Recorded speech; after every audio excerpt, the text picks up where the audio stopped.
Note, if you need a reminder on how to find the student log, we'll show you how at the end of this video.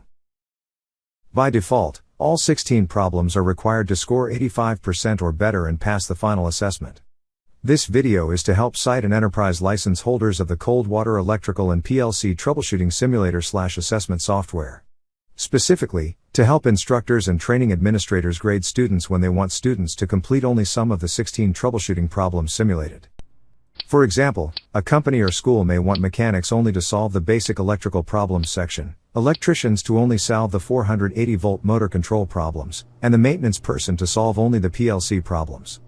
Here is an outline of the steps that will be shown in this video using only 5 simulated troubleshooting problems required as an example.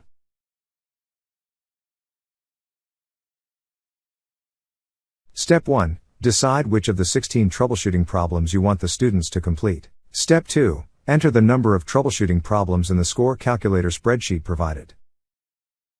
Step 3. Enter the student score found in the student log.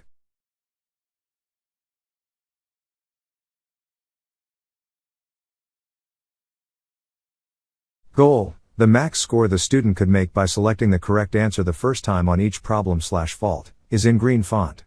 Measure results: the number of calculated wrong selections, guesses, the student made along the way until they found the correct answers, is in red font. Not sure where to find the student scores? Here is one way. Note, only site and enterprise license holders have access to the student logs. Individuals, student licenses, do not have access. Click on the student log key located on the lower left of your screen. Then enter your password. Next, click on the Open Student Log File button. Next, click on the Show All Student Data button. Now you can take note of the student in question's score. We hope this video was some help.